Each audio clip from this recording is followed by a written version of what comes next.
Hello, welcome to Movies I Love with yours truly, Nomfanelo.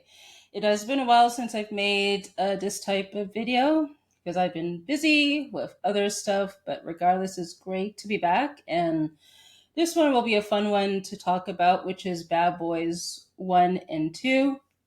So the first one came out back in 1995, and the second one came out in 2003. So both movies are directed by Michael Bay and stars Will Smith and Martin Lawrence.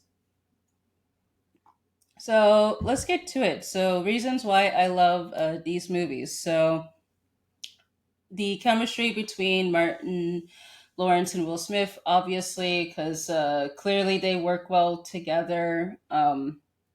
On screen.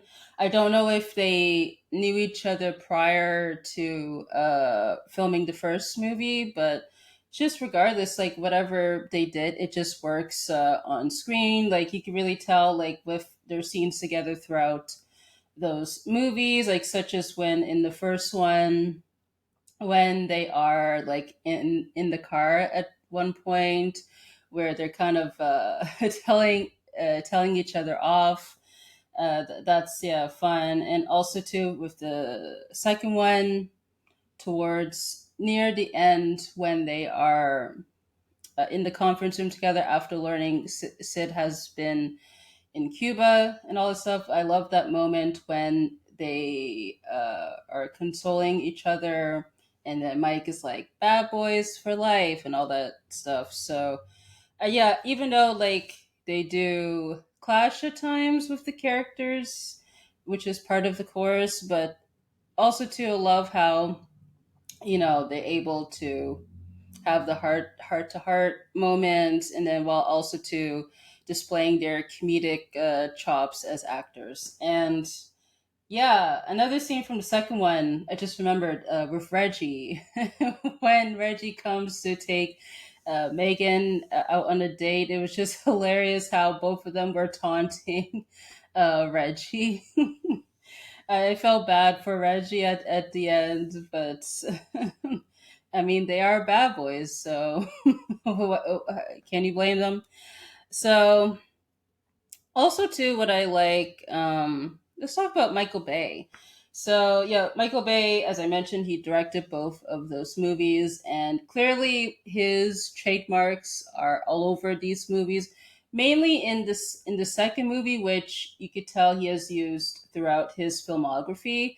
The first one, not so much because I believe that's his feature debut, so probably is still trying to figure out what works and what doesn't. While with the second one, clearly you could tell like the trademarks which goes over time. So yeah, like always, like love like the use of the slow mo in the movies, and the use of the cinematography he uses, particularly with the shots of either a plane or a helicopter flying over the Miami sign. That one is just always cute to see, and also too in both movies when they have that tracking shot of Marcus and Mike feeling defeated after learning that the in the first movie was the witness. The second movie was with Sid when they have been kidnapped by the bad guys. So those are always yeah fun shots to see, and which they try to do in the third movie. And yeah, and just also too like the action scenes, the way he films them are, I say, chef's kiss, particularly in the second movie. The notable scenes for that is the highway chase sequence with all the cars flying around, and also too with that final sequence from Tapia's mansion being raided to the Cuba sequence when they're heading to the U.S. Navy base.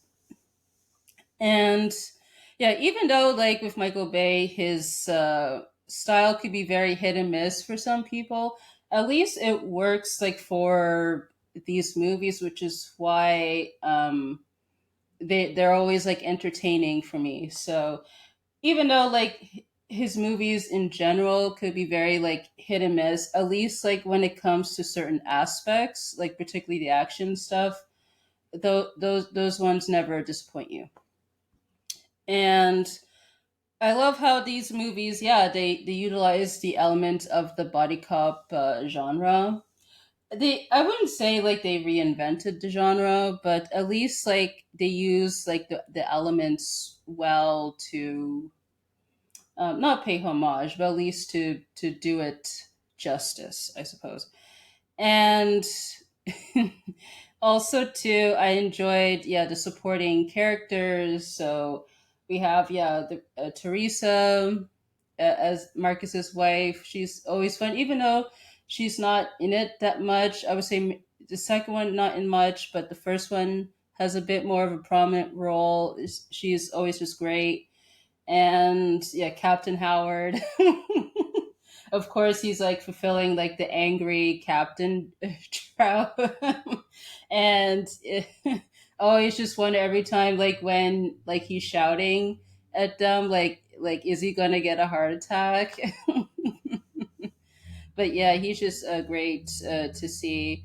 And also too, I enjoyed the music. The music for me stand up more for the first movie than the second one. First one, I'll always enjoy that iconic theme song that's used. It was composed by Mark Mancina. A low light, a critique I have with that one is that the score is not like available on any like streaming platforms. The only option really you have is YouTube, which sucks unfortunately. But in a way, it was nice that they brought that back for the third movie, even though it's under by a different composer. But yeah, if you guys want to check out the score, like you could find it on YouTube. And yeah, like, and I love, this movie has a lot of comedic moments. So ones that I'll mention quickly is in the first movie when the guys and Julie are inside the convenience store. The the cashier looked very nervous, and they had like a little standoff until Mike and Marcus got the upper hand. And it's funny to like, oh, give me some bubblicious, and then Marcus like, and some Skittles. So that was fun to watch with that scene. And yeah, it was the second movie. Yeah, of course, like when the guys are taunting Reggie, that's quite funny, even though it's heartbreaking for Reggie, of course. And also too, it was cute to see Michael Bay's dog in the movie, Mason, in the second one, because I believe he is featured in most of his movies of Michael Bay. So I thought the whole bit with the pool is hilarious. Yeah, I think that's pretty much what I have it for why I love those movies. But yeah, they're always just fun movies to watch and all that stuff. So in terms of criticisms, my brother was just telling me this before I was recording that with this second one, which I do agree with his point, that it's more of a military movie as opposed to a cop movie. Like I get that they're trying to do something like different with the second one because it seemed like they're trying to go with a go big, go home approach. But yeah, like I just wish that it was a bit more grounded, I suppose, while trying to be like a good action movie, I suppose. But yeah, because you could kind of tell with the second movie that the military is prominently featured throughout the movie. And also to another critique I have, so with the comedy, as I mentioned, it does work at times, while the other times it really misses. So the second one I would say is an example for that because I thought the jokes that either lean towards racism or with gay jokes, particularly with that whole Best Buy esque sequence. Yeah, those did just do not work and have not aged well, in my opinion, for obvious reasons.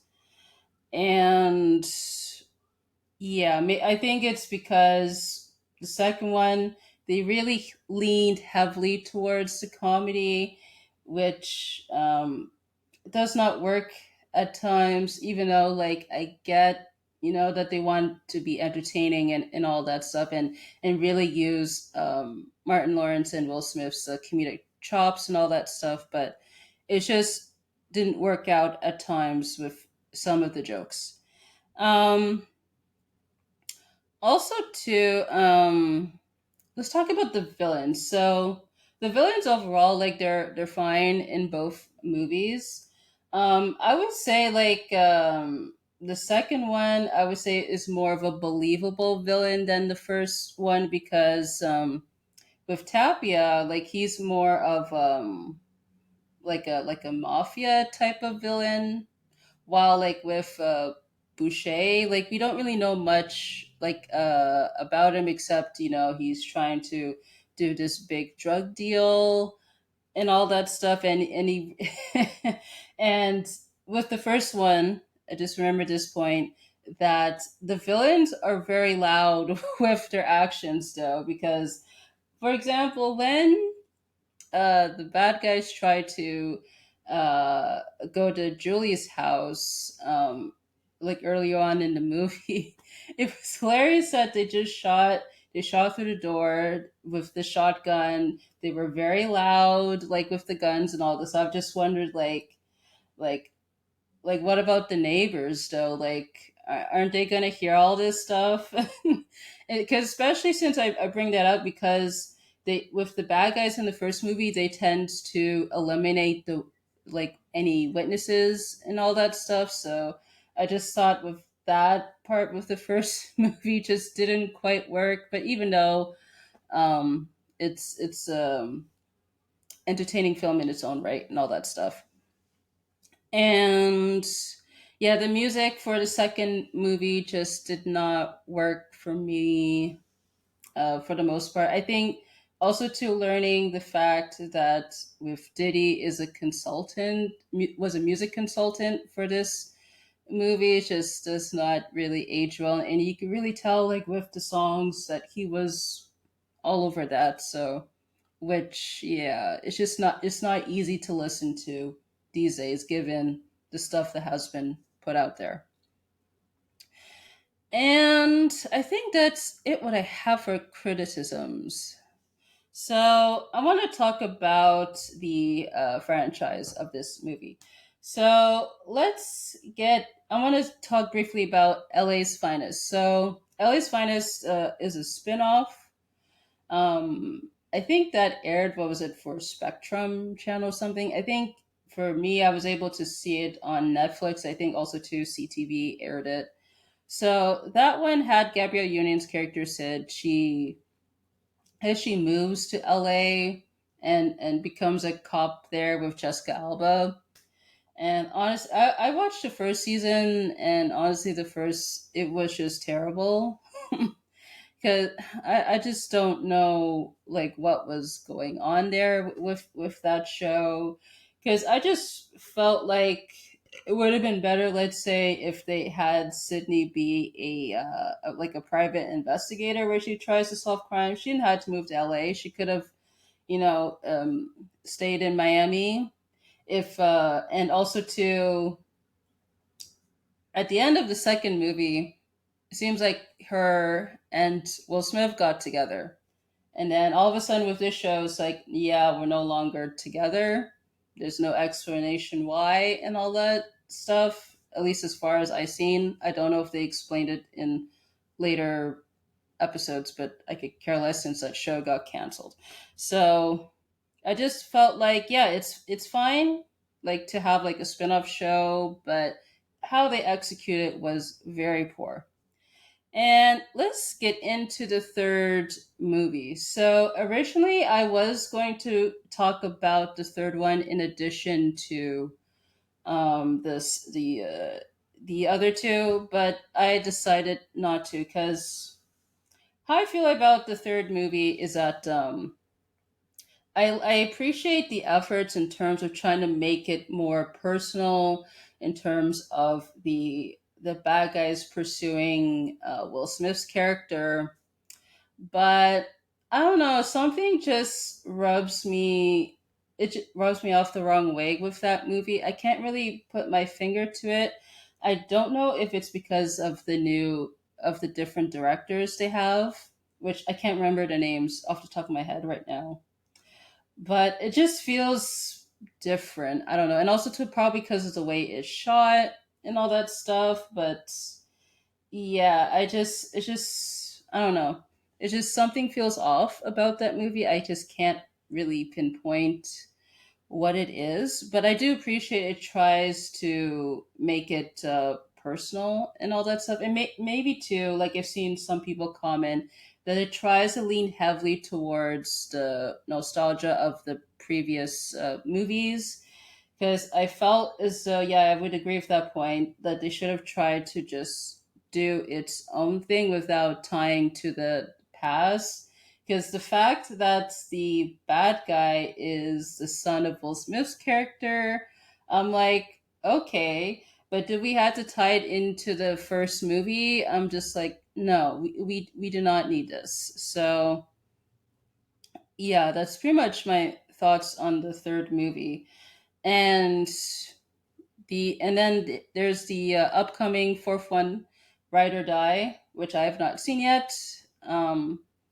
The trailers make me concerned for this movie. So basically, the premise is that Marcus and Mike are on the run, um, and somehow like Captain Howard is corrupt question mark, and they're trying to exonerate him. And if you guys have not seen the third one, spoiler: Captain Howard died because he got shot by the sun. And it seems like the trailers implied that it was someone else behind Captain Howard's death. If that is the case, what are we doing here? It's like that's ridiculous. And also too, the way that it's shot, trying to use like the aerial footage and all that stuff. I'm just like, no, this is just no. But again, when I see the movie, I will watch it with an open mind. But I do have my reservations with that one. So, but yeah, hopefully it turns out great. So that's pretty much it. What I have for this video. Let me know what you guys think about the Bad Boys movies, and also to LA's Finest and all that stuff. Let me know in the comments section. So also too, you could check links for my socials in description. Also too, you could support me on Buy Me a Coffee. So I want to say thank you guys so much for tuning in, and I hope to catch you on the next one.